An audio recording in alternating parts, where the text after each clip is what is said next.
Welcome to Immerse Messiah reading for week 14, day 69. Jesus spoke to the people once more and said, "I am the light of the world. If you follow me, you won't have to walk in darkness, because you will have the light that leads to life." The Pharisees replied, "You are making those claims about yourself. Such testimony is not valid." Jesus told them, "These claims are valid even though I make them about myself.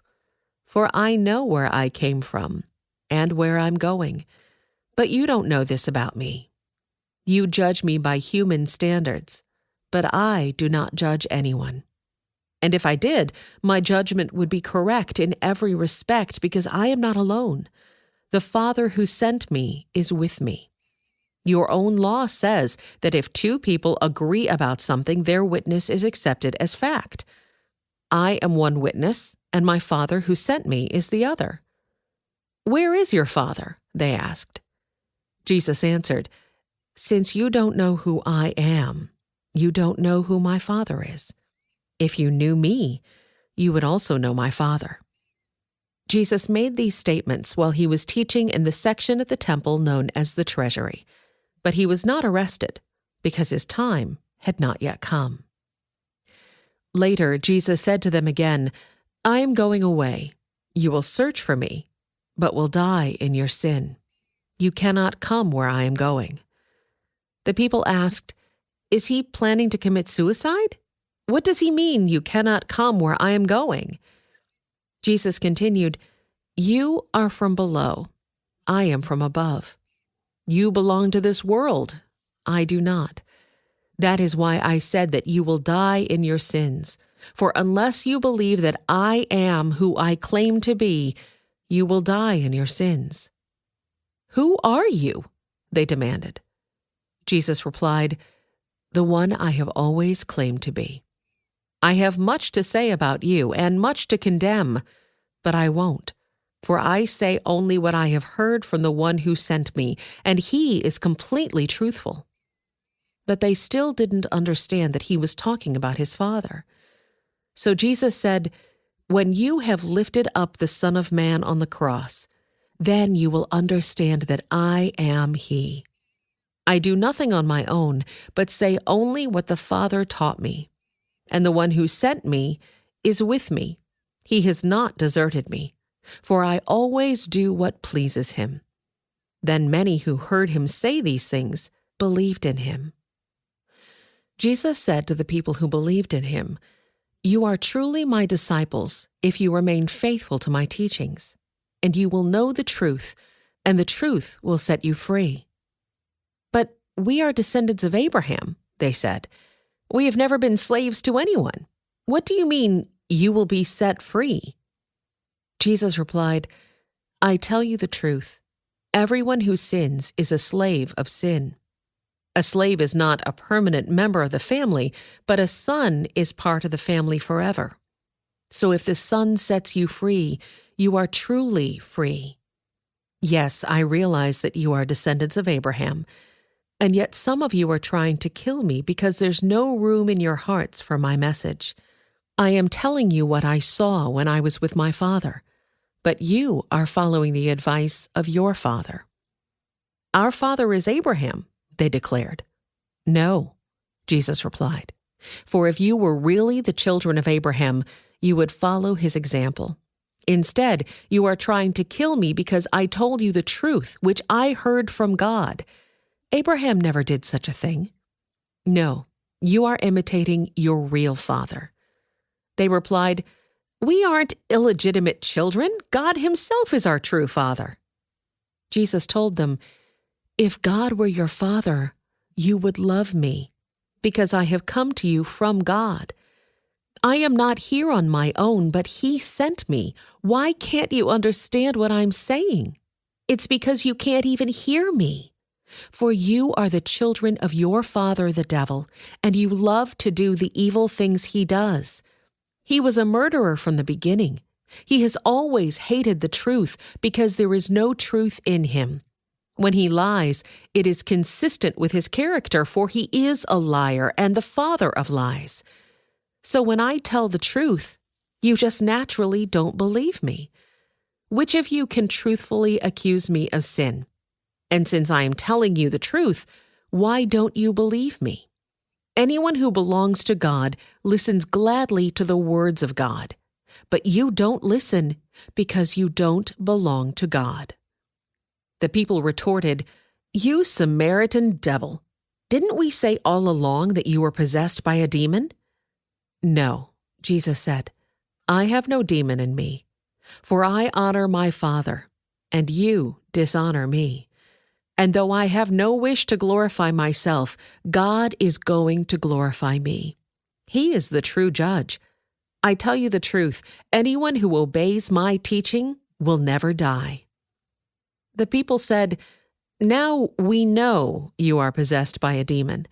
Even Abraham and the prophets died, but you say anyone who obeys my teaching will never die? Are you greater than our father Abraham? He died, and so did the prophets. Who do you think you are?" Jesus answered, "If I want glory for myself, it doesn't count. But it is my Father who will glorify me. You say He is our God, but you don't even know Him. I know Him. If I said otherwise, I would be as great a liar as you. But I do know Him and obey Him. Your father Abraham rejoiced as he looked forward to my coming. He saw it and was glad." The people said, "You aren't even 50 years old. How can you say you have seen Abraham?" Jesus answered, "I tell you the truth. Before Abraham was even born, I am." At that point, they picked up stones to throw at him, but Jesus was hidden from them and left the temple. As Jesus was walking along, he saw a man who had been blind from birth. "Rabbi," his disciples asked him, "why was this man born blind? Was it because of his own sins or his parents' sins?"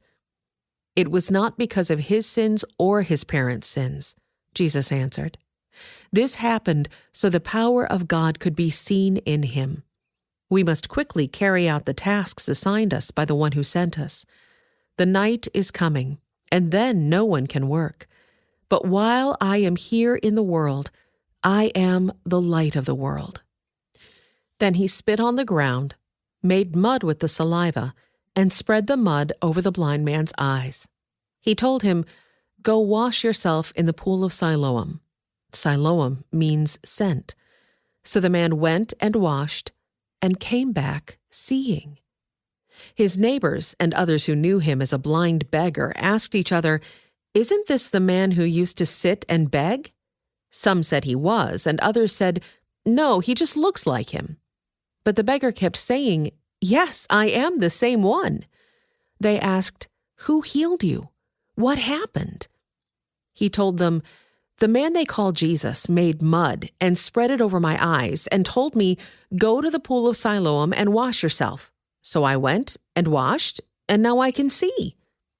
"Where is he now?" they asked. "I don't know," he replied.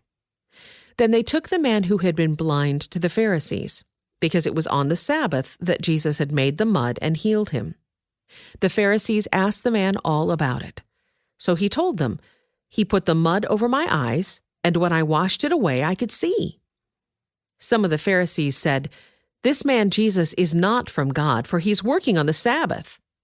Others said, "But how could an ordinary sinner do such miraculous signs?"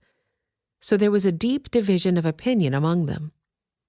Then the Pharisees again questioned the man who had been blind and demanded, "What's your opinion about this man who healed you?" The man replied, "I think he must be a prophet." The Jewish leaders still refused to believe the man had been blind and could now see, so they called in his parents. They asked them, "Is this your son? Was he born blind? If so, how can he now see?" His parents replied, "We know this is our son and that he was born blind, but we don't know how he can see or who healed him. Ask him. He is old enough to speak for himself." His parents said this because they were afraid of the Jewish leaders, who had announced that anyone saying Jesus was the Messiah would be expelled from the synagogue. That's why they said, "He is old enough, ask him." So for the second time they called in the man who had been blind and told him, "God should get the glory for this, because we know this man Jesus is a sinner." "I don't know whether he is a sinner," the man replied, "but I know this. I was blind, and now I can see." "But what did he do?" they asked. "How did he heal you?" "Look," the man exclaimed, "I told you once. Didn't you listen? Why do you want to hear it again? Do you want to become his disciples too?" Then they cursed him and said, "You are his disciple, but we are disciples of Moses. We know God spoke to Moses, but we don't even know where this man comes from." "Why, that's very strange," the man replied. "He healed my eyes, and yet you don't know where he comes from? We know that God doesn't listen to sinners, but he is ready to hear those who worship him and do his will. Ever since the world began, no one has been able to open the eyes of someone born blind. If this man were not from God, he couldn't have done it." "You were born a total sinner," they answered. "Are you trying to teach us?" And they threw him out of the synagogue. When Jesus heard what had happened, he found the man and asked, "Do you believe in the Son of Man?" The man answered, "Who is he, sir? I want to believe in him." "You have seen him," Jesus said, "and he is speaking to you." "Yes, Lord, I believe," the man said, and he worshipped Jesus. Then Jesus told him, "I entered this world to render judgment, to give sight to the blind, and to show those who think they see that they are blind." Some Pharisees who were standing nearby heard him and asked, "Are you saying we're blind?" "If you were blind, you wouldn't be guilty," Jesus replied. "But you remain guilty because you claim you can see. I tell you the truth, anyone who sneaks over the wall of a sheepfold, rather than going through the gate, must surely be a thief and a robber. But the one who enters through the gate is the shepherd of the sheep. The gatekeeper opens the gate for him, and the sheep recognize his voice and come to him. He calls his own sheep by name and leads them out. After he has gathered his own flock, he walks ahead of them, and they follow him because they know his voice. They won't follow a stranger. They will run from him because they don't know his voice." Those who heard Jesus use this illustration didn't understand what he meant, so he explained it to them. "I tell you the truth, I am the gate for the sheep. All who came before me were thieves and robbers, but the true sheep did not listen to them. Yes, I am the gate. Those who come in through me will be saved. They will come and go freely and will find good pastures. The thief's purpose is to steal and kill and destroy. My purpose is to give them a rich and satisfying life. I am the good shepherd. The good shepherd sacrifices his life for the sheep. A hired hand will run when he sees a wolf coming. He will abandon the sheep because they don't belong to him and he isn't their shepherd. And so the wolf attacks them and scatters the flock. The hired hand runs away because he's working only for the money and doesn't really care about the sheep. I am the good shepherd. I know my own sheep, and they know me, just as my Father knows me and I know the Father. So I sacrifice my life for the sheep. I have other sheep, too, that are not in this sheepfold.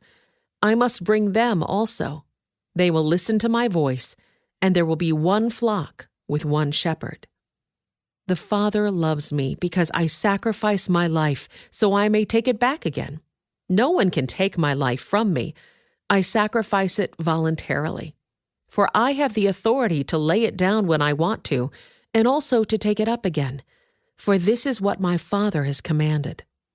When he said these things, the people were again divided in their opinions about him. Some said, "He's demon-possessed and out of his mind. Why listen to a man like that?" Others said, "This doesn't sound like a man possessed by a demon. Can a demon open the eyes of the blind? This concludes today's Immerse reading experience. Thank you for joining us.